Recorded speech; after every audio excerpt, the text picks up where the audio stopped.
Some of the key words right now that are going on in the homesteading community are sustainability or regenerative agriculture, and we want to show you how we implement those kind of practices in our own backyard homestead without bringing in an excessive amount of inputs. And a lot of people think it happens or starts right here in the garden, and that's not necessarily true. Follow me over to the kitchen and I'll show you where it really starts. Hey, so here we are in the kitchen, and like most homesteaders that are starting off, we don't produce 100% of our own food. It's actually very, very difficult to produce that amount of food for yourself without going to the grocery store. So one of the things we get at the grocery store is bananas in bulk that are starting to kind of turn, which is important because we use those for our smoothies, and those are delicious smoothies. What we do is we peel them and freeze them, and then we take the peels and chop them up. And I'll show you what we do with these out in the shop. This one's really gooey. That one's really gooey? Ugh, gross. No, that one's. Yeah, that one's no way no. Well, hold on. Instead of throwing it away, we can feed that one to the chickens. Oh. Did you throw that other one away too? Yeah. All right, I'll tell you what. Let's do this. Let me get this pan here.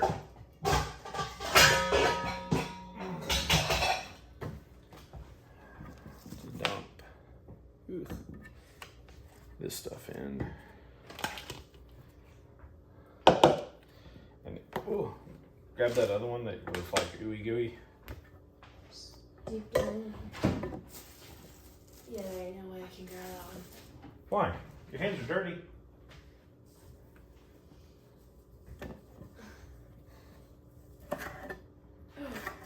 There you go.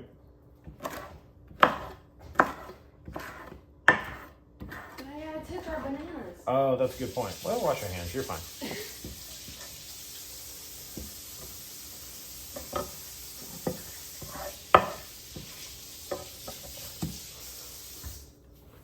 Ooh, like this one's ooey gooey. Ooh. Which one? That one. Yeah. But, and see, we've been wasting these and throwing them away. You know who would love them? The chicken. The chickens. They love oatmeal. Do they like oatmeal? Mm-hmm. I imagine they would. And it's the funniest thing. You'll put it on like a spoon or something. Yeah? And put the spoon in there. Oh, see, that one's ooey gooey too. And ew.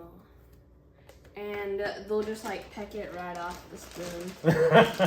Will they? Yeah. But like they smack as they do it though, because it's the Because oatmeal. it's oatmeal? Yeah, and so it's like. I don't like all the strings. They're nasty. The nasty. They're nasty.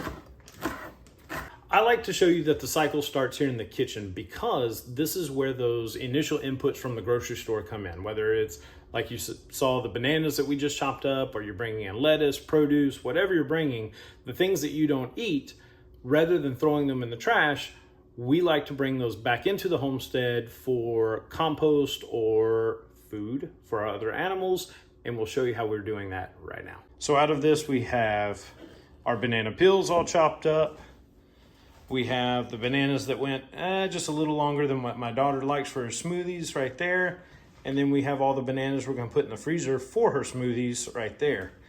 So these are gonna go to our worms. These will go to our chickens. And that's gonna go to the kids. Our next stop after we leave the kitchen is here in the shop, and this is where we keep our vermicompost or our worm farm. Here we have the Worm Factory 360. We bought it on Amazon. I'll actually leave a link in that below, so if you wanted to get started, you can get started, because this is where we bring all our scraps that we want to feed to our worms. They create vermicompost or worm castings, and I use the worm castings here in the shop when I do my seed starting. And here's my shop greenhouse. So this is where we're starting our winter garden, our seed startings, and I did a lot of that with a vermicompost mix. And I'll show you how I mix that in real quick and what the end result, because I have a tray that's about ready to go, how awesome that vermicompost looks when it's finished. All right. So what we do is we just use our old coffee filters as bedding on the top as a cover. And to add to it, we just remove these real fast. And as you can see, we've got apple cores, romaine lettuce that we didn't eat, cucumbers, and that's all things that I added, I think, yesterday. So to add to it, it's really easy. You dump, kind of spread it out evenly along the tray. Coffee, obviously, is one of the great ones.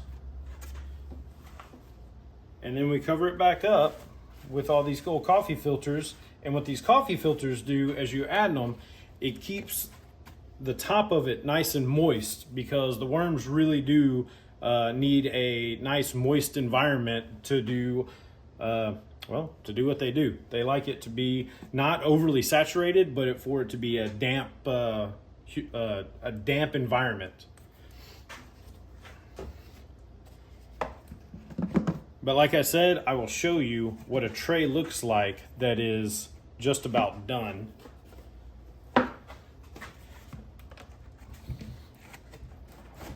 Oh. And as you can see, that is finished worm castings. The worms are still in it. But that is just absolute black gold for your garden. And these little guys right here are red wigglers. Got them from Uncle Jim's Worm Farm. You can order them online. I started with 1,000, and I would say I have a colony in these 3 trays of probably 2, 3, maybe more than 2,000 to 3,000, or maybe even more than that, just because they proliferate. You give them a lot to eat, and they just keep breeding and eating. So our next stop on this field trip is our chicken run here in the back of the property. And as I'm walking, I'll take this opportunity to ask you, if you haven't subscribed yet, go ahead and subscribe, hit that notification bell. And we try to get content about once a week on our backyard homestead, and we'd love it to share with you guys. But now we're here at the chicken run, and we have a lot of scraps to share with our ladies here. So before I give these ladies our kitchen scraps, I'll show you real quick how we take also our grass clippings, and we did this earlier today, so you're going to see what's left of about an hour ago, me putting our grass clippings in here.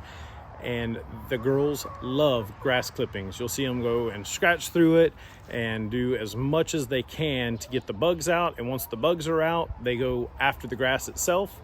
And it's a way of giving almost a pastured-like existence to a confined chicken coop, because here in the neighborhood we can't pasture our birds. They can't be free range because we have too many dogs, too many predations, too many neighbors that just really wouldn't appreciate having chickens running and leaving their deposits behind. So we do it in a chicken coop here, and I'll show you some of the things we use here in the chicken coop that kind of make it a healthier environment.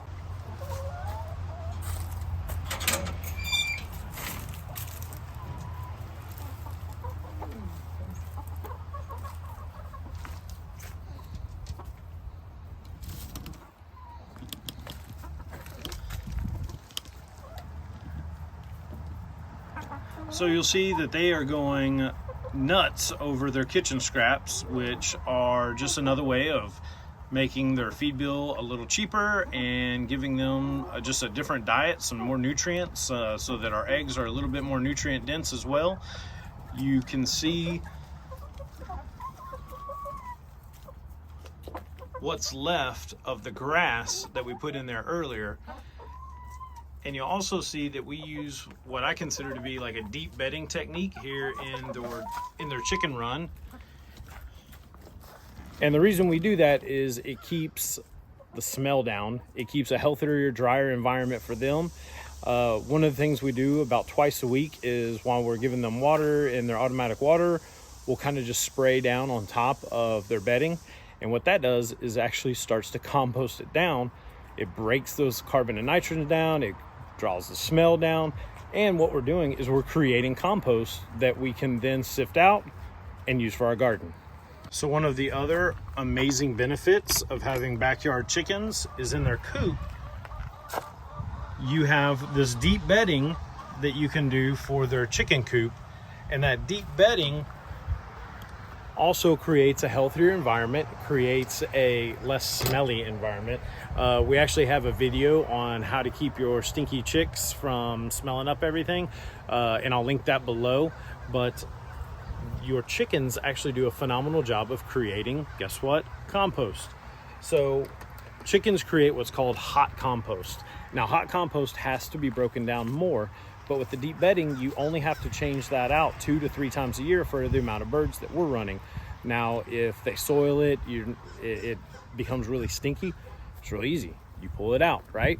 So what we do, and what we're gonna do probably next week, because time changes next week for us. So when time changes, not only do you change your smoke alarms or your batteries in your smoke alarms, but you also change out your deep bedding for your chicken coop. Oh, before I make it over to the compost, one more stop, and that's these guys here. Hey bunnies, don't worry, he's not dead, he's just sleeping. That's our buck Boba. That's one of our pregnant does. But what they do is underneath, they create pellets, right? So we talked about the chicken coop being hot compost, real nitrogen dense, real hot. You can't put that directly on your garden. It'll burn your plants. It has to compost down. Now with the rabbit droppings, that's called a cold compost. You can put that directly on your plants. Now we've done that. We continue to do that occasionally, but we also put it in our compost. And now we are just starting our compost here. So what we've developed is just a one compost bin. We're gonna make this into a 3 compost bin. So we have a finished compost, a processing compost, and a compost that we're adding to. So this one is the one that we're adding to right now. We're gonna bring all that chicken bedding over here. That's gonna compost. We're gonna bring more rabbit manure over. We're gonna bring leaves because it's fall right now. Our pecan trees are about to shed all their leaves.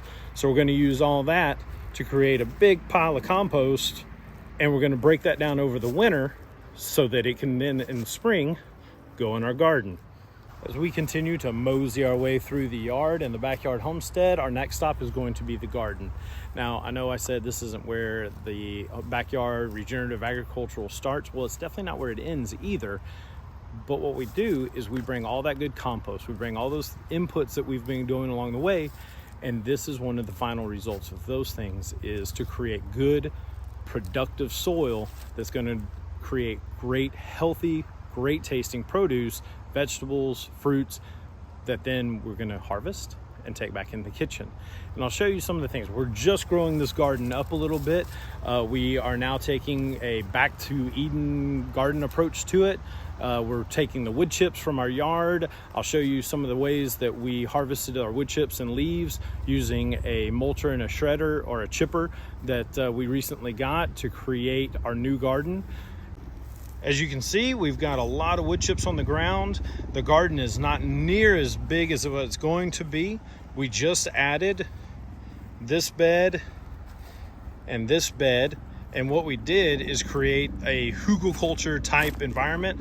So all that great soil on top, underneath, we started off with big limbs, leaves, things that are gonna start to break down and create good, healthy soils. I ordered some cover crop that we're going to plant for the winter in this bed and that bed. And so in the spring, we're going to have great healthy soil for our spring garden. And our jalapenos are still producing. We just harvested all our potatoes, our little small purple potatoes and white potatoes. We got some beans, okra, broccoli, a tomato plant that decided it wanted to do a late season. But like I said, this isn't where it ends. We're going back to the kitchen. Welcome back to the kitchen. I know y'all have had a field trip today with JR. Y'all have gone all around the house and he's shown you all the different steps in our regenerative backyard homestead. So here we are back. We've come full circle.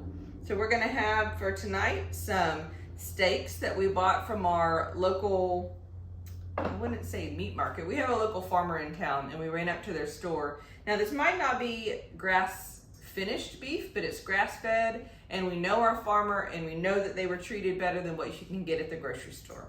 And then we're also gonna have some veggies. We're gonna have some nice okra that we got from our garden, along with some potatoes that we grew.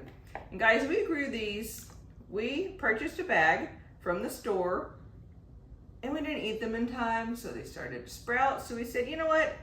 We're gonna do an experiment, and we threw them in the garden and they grew. And here's our batch of potatoes we got from some store-bought ones. And then we're also gonna have some sprouted spelt bread that I made today.